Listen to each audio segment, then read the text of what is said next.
Hello and welcome back to another edition of CommLink Reacts. I'm Stubb, and as always, I'm joined by the most ace pilot a pilot can get. The one, the only, Sylvius. All right, now you're out here just making up stuff. What do you Just mean? making up stuff. Ace pilot?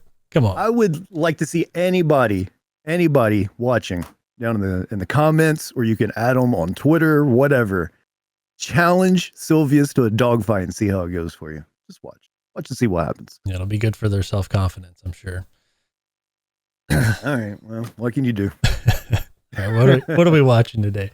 So we've got Inside Star Citizen Mission Statement 324, which I believe is going to be taking a look at the Blockade Runner event, and also cargo updates coming in 324 as well, which should be pretty major to Star Citizen, to say the least. Yeah, I am really excited for the cargo updates and the new missions coming in. So we'll probably do a podcast episode here talking about it soon, but let's see what Jared has to say. The upcoming Alpha 324 has a variety of life in the verse changing aspects, including the personal persistent hangars, freight elevators, and the next step forward in physicalized inventory. But with these changes come a new era in cargo specific mission content. Different than the commodity runs you might be used to, we spoke in depth about this in our recent Making Missions 2 episode of Star Citizen Live, which you should check out if you haven't already. Your Nick did great. And on this week's ISC, they're joined by Elliot and yet another Nick to show you these new cargo missions and reintroduce us to the long-mentioned Blockade Runner global event. All right, there we have it. How many of these do you think you've done at this point? Videos for you, I don't know, over 20. You still like doing them? Yeah. This is the third one, so I guess I've done 2 before this. This will be my second. What was your first one? Also Blockade Runner. This is your first one? You nervous? Tiny bit. They got easier or harder? Easier.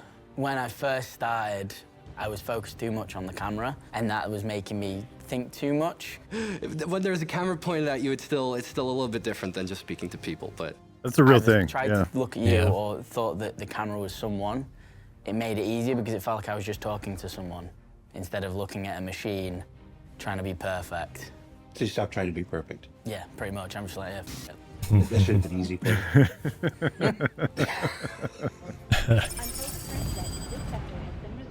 Civilians are advised to avoid engaging in space travel.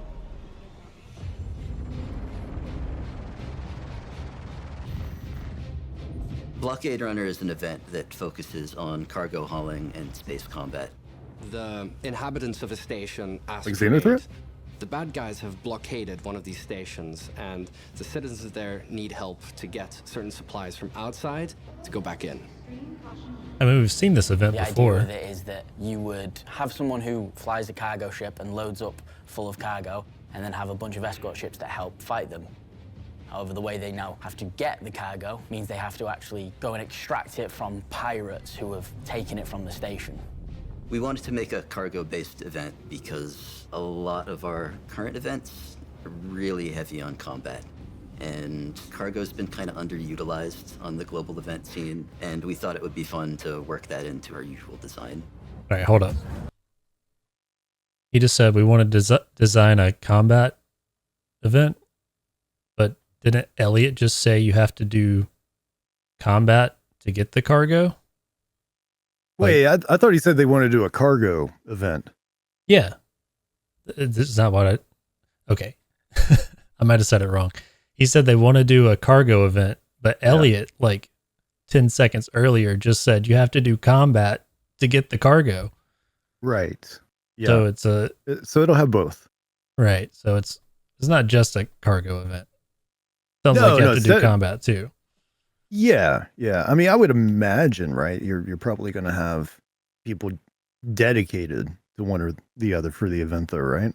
Yeah. So I guess like people will be fighting the Xenothreat and then be like, hey, we just blew one up, and then somebody with a cargo ship will come pick it up. But yeah, bring it on in real quick before they spawn back in or whatever. Yeah. I just thought it was funny. He said they want to do a cargo event, but he just talked about how they have to do combat. But okay. The response we saw from Xenothreat, when we first put Xenothreat out, we really liked when we saw players working together in kind of like a Dunkirk type moment where one person had pulled up, just opened the ramp, a couple of people had cleared the wreck already, and then they're all just throwing cargo into the back of someone's ship. They don't know this person. They've not talked to them, but everyone understands their role in this space they've created. And there's people who are flying above, sort of also protecting against the waves of Ninetales that were coming to the wreck. And it was just this beautiful mix of people who just all kind of knew exactly what role they fit into and asked no questions and just got the job done. We wanted to recreate that feeling in its own event. Okay. All right. So the flow of Blockade Runner is when you start the mission, you will receive marker points of potential sites where a pirate could be that has stolen cargo from the station that's requesting its return. Okay. A hostile enemy force That's has different. attacked one of the LEOs throughout Stanton, and they've stolen a great deal of Zeta Promenade from it. This Zeta Promenide's been shipped out, it's being carried away, and the remainder of the enemy force has stayed behind, surrounding the LEO in a blockade. It's up to players of the verse to chase down these enemy ships that contain the stolen material, defeat them in combat, reclaim the material. Either via the use of distortion weapons to make sure you get every piece of cargo that's on board the ship, or via killing it and maybe getting less, but you run less of the risk of dying yourself. Once they do recover the stolen... Yeah, I'm loving this idea of having to actually chase them down too, right? Like tracking down the pirates and getting the stuff back.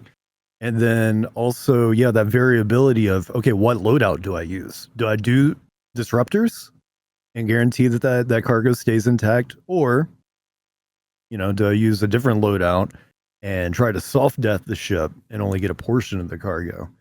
I don't know. It sounds pretty interesting to me. Like initially I was thinking like, oh, this is just a variation of Xenothreat. And maybe it kind of still is, but seems like it's got enough different going on with it to where it definitely does seem like a distinctly different event. Yeah, I mean they've done this one before. This just seems like a extra step to it, where before it was this station is under siege and they need X amount of medical supplies, so traders would have to go to somewhere that would supply medical supplies and buy it with their own money, and then make it through enemies that had popped up around the station to get in and deliver it. I think is basically how it used to work. What did the event used to be called? Ninetales Lockdown. Oh, yeah, okay, of course. Yeah, I think that was the name of it. But yeah, so we've seen a variation of this event before, but this seems like some extra steps to it. And, with the new cargo updates and the elevators coming in, that's probably going to add a little more to it also. Yeah, see, I never did Ninetales. So I guess when this hits, this will kind of, in a way, be my first Ninetales Lockdown as well. Yeah, I like kind of halfway. I don't think I ever like completed it. I like took part in it somewhat a few times, but it was mostly just doing like showing up and shooting at red enemies. Yeah, I don't know why I never did, like I've done Xenothreat, I've done Siege of Orison, but never Ninetales for whatever reason. Yeah, it was kind of a meh event, to be fair, but this looks like it's a cool new spin on it. So yeah, this seems awesome. Let's keep it going here. Material from the ships scattered throughout space. They'll have to make their way past the blockade and return it to the LEO. There will be ships flying around that you have to actually disable while trying to land, or else you could lose all of your cargo. Either way, their goal is to land safely at the LEO with the stolen material on. And once they have that, they get Look at them taking shots inside the hangar. Cargo elevator. It's not allowed. To return the stolen cargo to the station.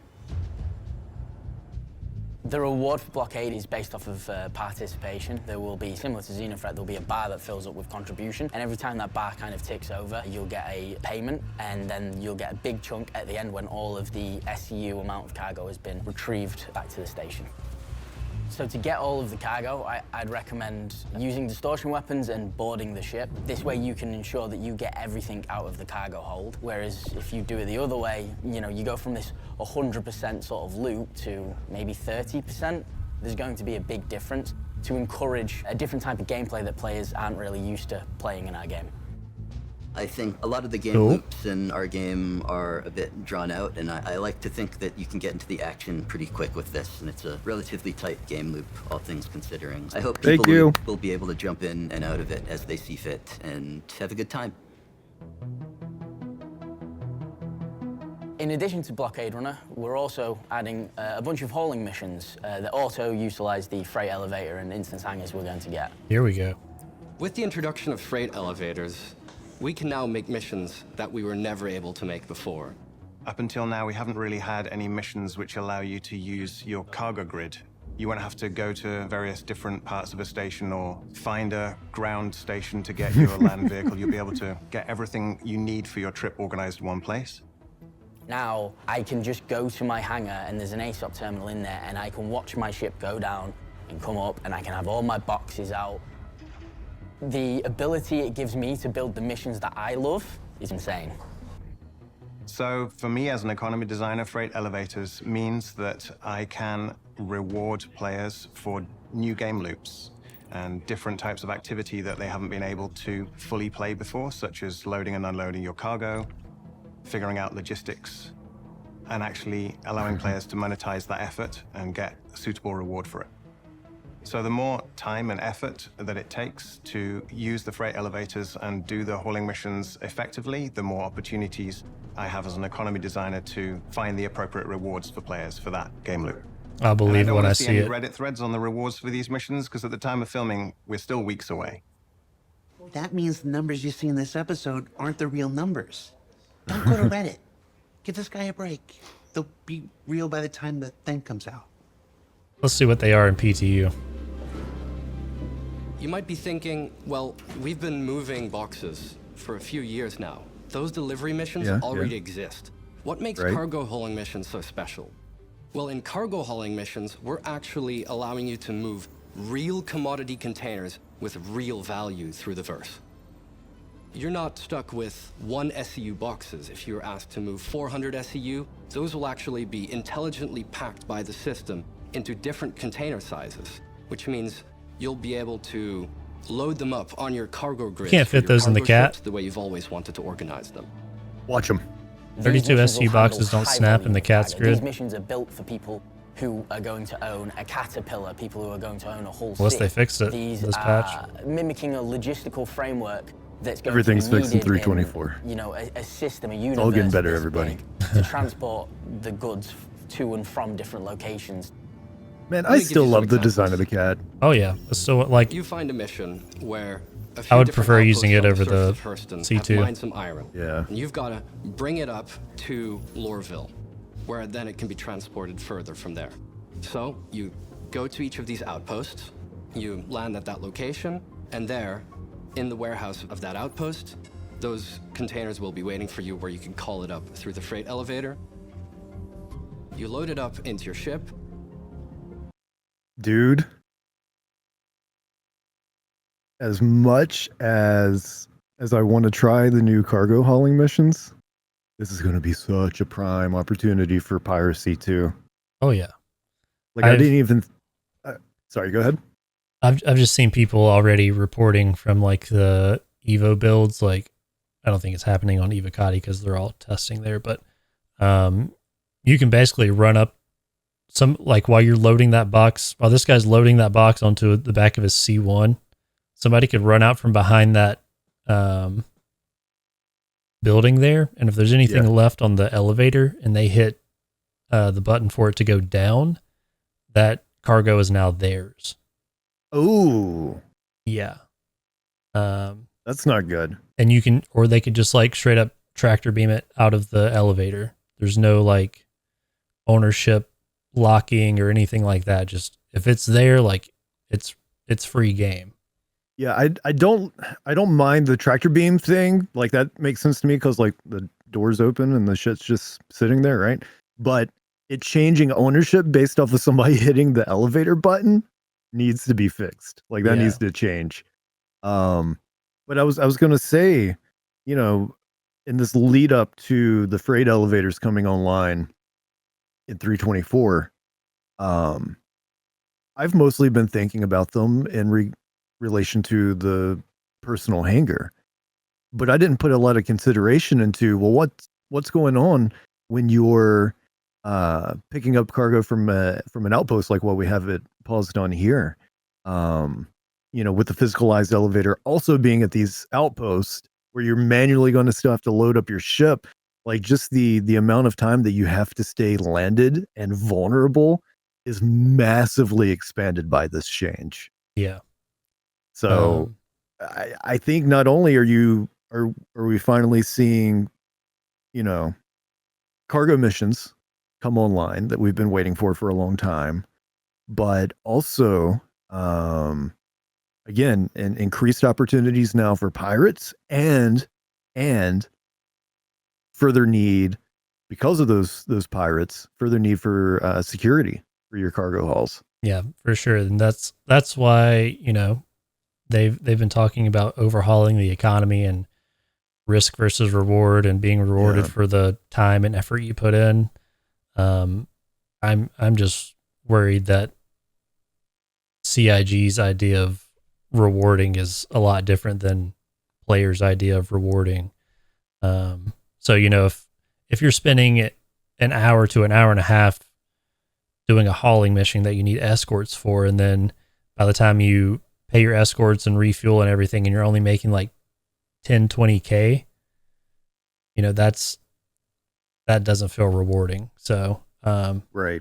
Hopefully these missions, if you're moving hundreds of SEU of boxes, hopefully they're going to pay out well enough to at least pay a buddy to help you load them, or pay escorts to, help you not get attacked by pirates and everything like that.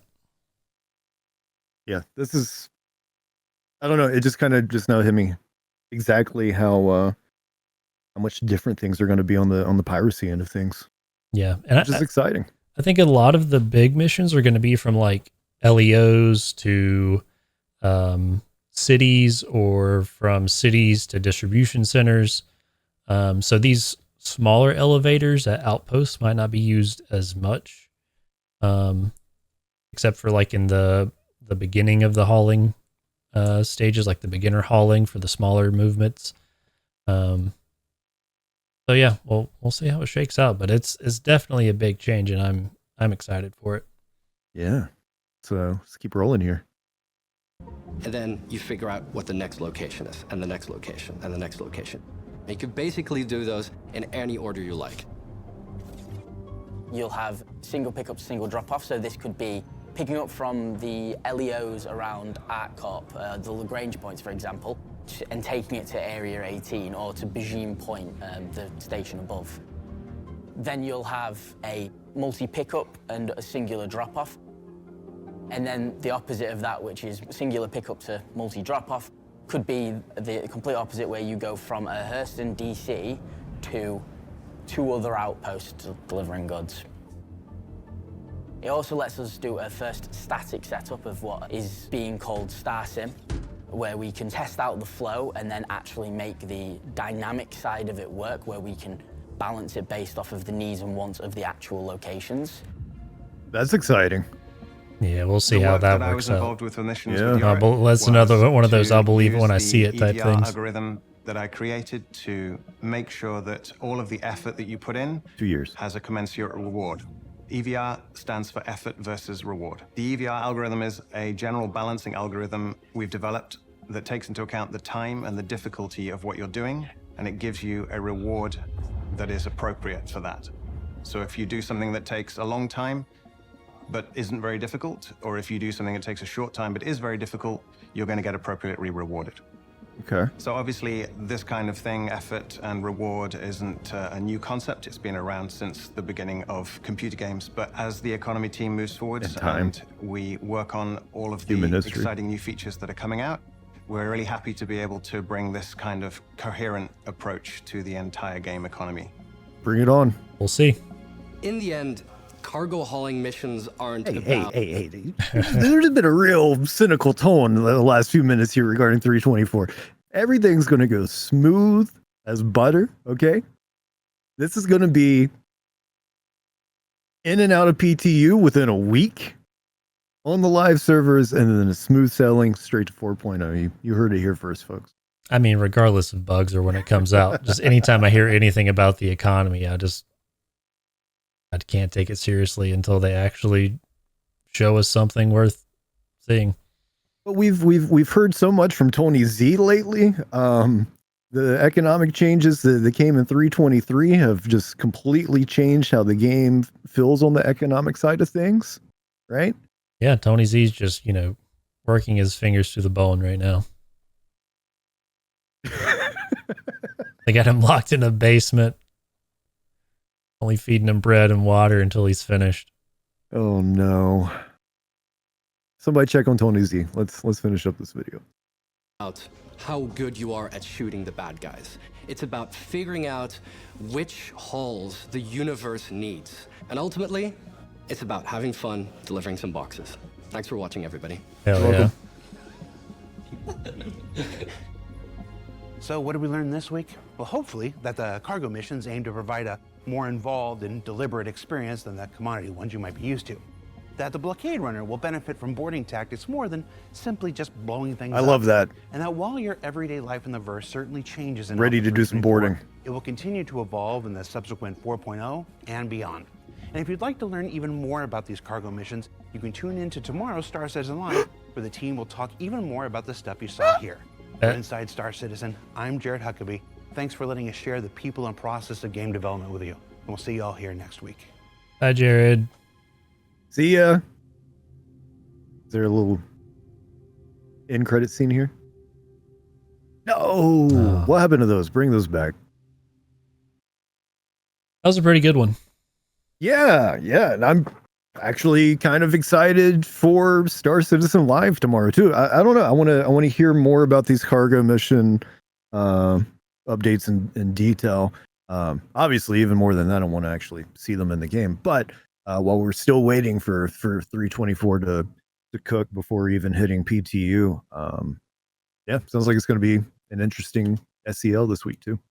Yeah, when I first started playing space games, Elite was one of the first, and I did a lot of hauling in that game, and enjoyed it. But Elite's only so deep, and this sounds like a lot of fun.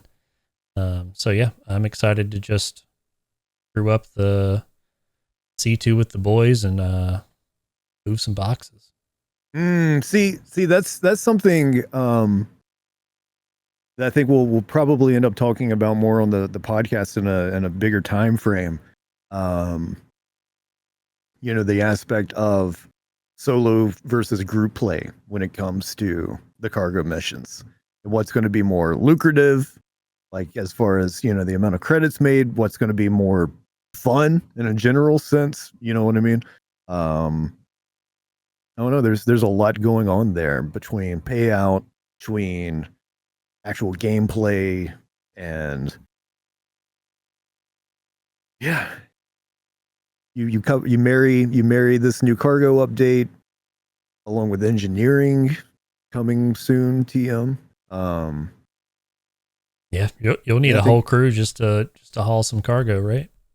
Yeah, I think both on the inside of the ship for engineering purposes, but also depending on what you're hauling, maybe on the outside of the ship and security ships as well. Like I don't know. I could see some potential cargo routes, especially once Pyro's in, requiring both, right? I mean, if you're taking like a C2 or a whole C or a Caterpillar, but whatever's a larger size ship, for cargo hauling, even if that ship does have some defenses built in, say if you're going from the furthest point of Stanton away from Pyro to the furthest end of Pyro from Stanton, right? That's a huge trip with a lot of opportunity for things to go wrong with like a pirate crew showing up.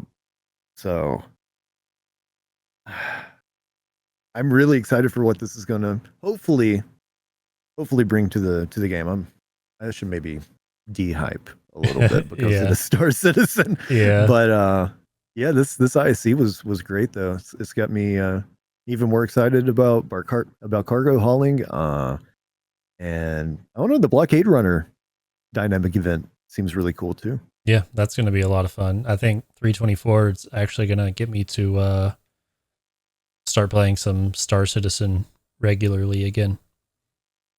Yeah. I mean, we were supposed to get a lot of this stuff with 323, and then these features got pushed back, and then it went from becoming a 323 update to its own separate sort of major quote unquote quarterly update. I don't even know if we're still calling it that this year.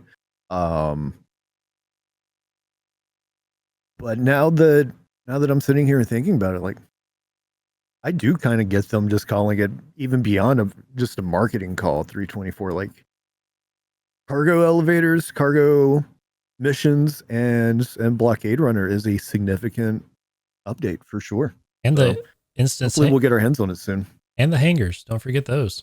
And the hangars, yeah, So yeah, big update coming. for sure. Anything else you want to add to this ISC React? I think that's it. We'll talk about it more in another podcast episode for sure. Yeah. It's probably safe to say cargo hauling is going to be our next one, right? Yeah. All right. So that's it for this CommLink Reacts. Hope you enjoyed it. Don't forget that the CommLink podcast can be found on both YouTube and Spotify, where we talk pretty much everything Star Citizen and Squadron 42. You can follow us on at CommLink Pod on Twitter and Instagram. We're also running a giveaway for an Ursa Medevac, aka the Nursa, with LTI. So that's lifetime insurance for that Nursa. Check out the link in this episode's description for more details on that. And as always, if you enjoyed today's React, be sure to like and subscribe to the channel for more. Sylvius, thanks as always for doing these. This was a fun one. Yep. Thanks, Stubb, for being here. Thanks everybody for tuning in, and we'll see you next time. Ciao.